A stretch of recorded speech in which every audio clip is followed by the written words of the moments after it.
Hey guys, it's Vorse here with the Vorse Space Program, and today we're going to be playing Kerbal Space Program.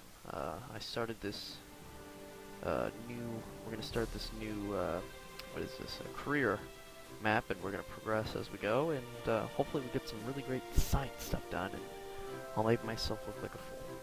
So we're going to name it the Vorse Space Program, go in here, hexagon I like, and start.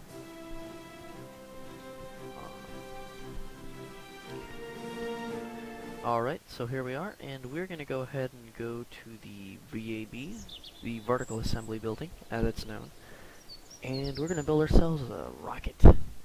One of not very complicated kinds, though. And just because I was doing a NASA's missions video, I'm just going to go ahead and think about designs, and going to go ahead and name it. What do I want to name it? I think that's Mercury. Mercury Mark 1. How about that? As of the Mercury program, the mission, rather. And so we're gonna put some fuel tanks on here, kind of standard. But the one thing that I'm gonna do differently is I learned a little, not really a glitch. It's a strategy actually, where you can actually put a liquid engine underneath or above the solid fuel engine, and before the solid fuel engine actually runs out of fuel and overheats, you fire the engine above it, and it's going to heat the solid fuel booster rapidly, and it'll actually end up exploding, and you'll basically have a primitive staging, which I thought was really cool and useful because I managed to get a pretty big apoapsis with that technique the first time I played. And let me tell you, the first time I played Kerbal, I didn't get very far. It was very hard to even get off the freaking launch pad for me. But practice does well. And we're gonna go to full throttle because we want that. We're gonna initiate that engine, and we are gonna stage real quick and SAS and press spacebar. We are lifting off here. Looks good.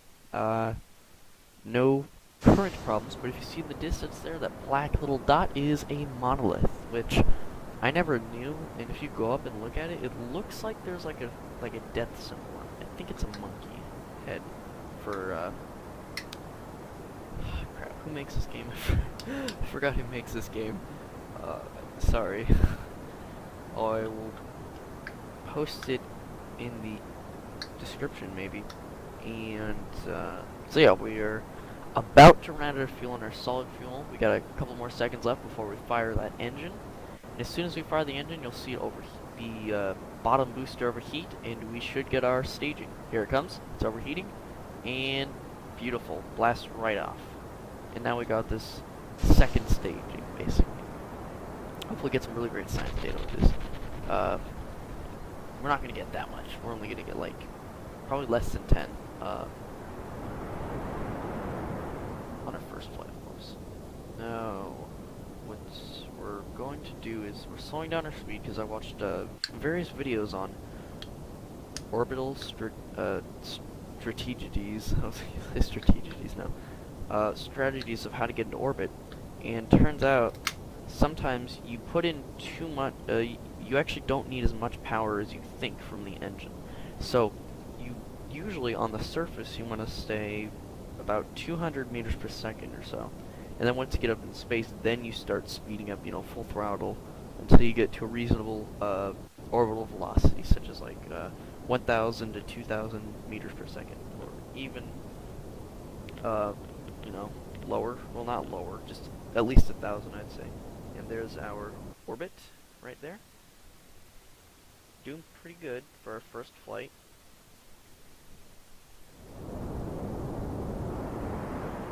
Our apoapsis is increasing rapidly as we go about 800 I almost said milliliters per second, meters per second. Now we're going about 1,000 meters per second.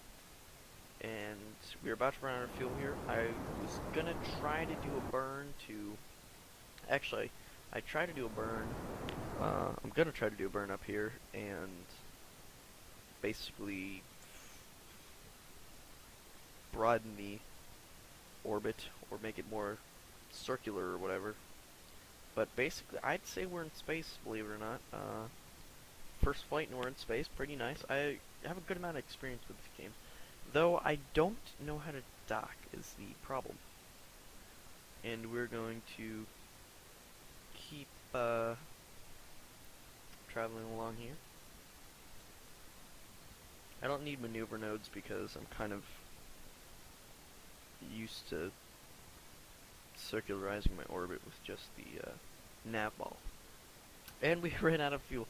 The other thing I forgot to do is well, not really do, but to realize, first of all,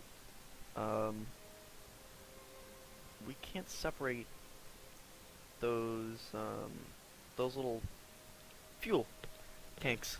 So we're gonna crash at like 7 meters per second, but hopefully it won't be in the water. It looks like it's gonna be in the water. And we just got out of the spacecraft to do a little EVA, not anything too special, sort of like the what was it? I think it was Gemini, and one of the astronauts performed the space or first ever EVA by American, like the first ever American in EVA. But the Russians had already beat us. I mean, they were up in their game in the space race, but they were pretty knowledgeable, I gotta say. Alright, so we are not gonna look how close that is. We are not gonna land on land. We're gonna land in water, but we are so close to shore we might as well land on land. I would really have loved to land on land. That is quite the tongue twister we got there, but yeah. So we're gonna go ahead and keep going on our path here, and we should start burning up in the atmosphere here in a couple of seconds. And I don't know if we aren't necessarily burning up yet. Time accelerating, and we should be burning up. Now I'm time accelerating, I think. Yeah, time accelerating to proper distance to deploy our parachute. I don't like deploying the parachute last minute because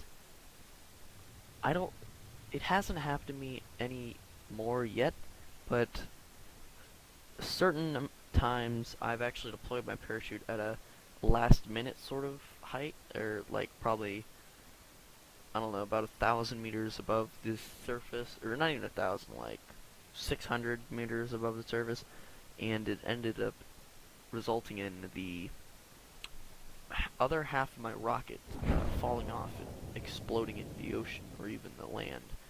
But that was not very good. So we're going to deploy our parachute here.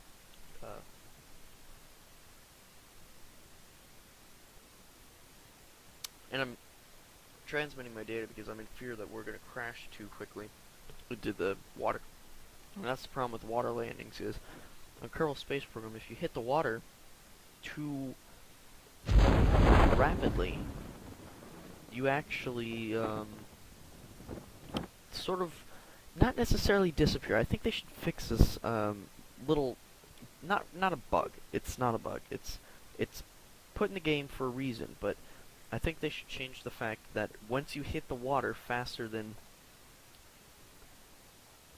I don't know, 10 meters per second, you basically just disappear. I mean, you hit the water and there's a splash and your like aircraft explodes, but to be honest with you, I don't really see how that's possible, considering all the freaking water landings of all the Gemini and Apollo.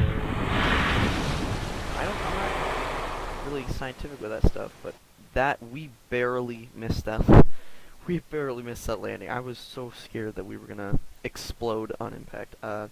I'd say if we were going like 12 meters per second or even higher than 10, we would have been toast.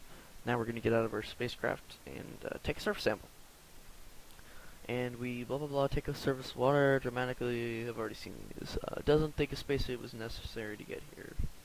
Well, It is for science. Okay, and we're gonna go ahead and recover our vessel,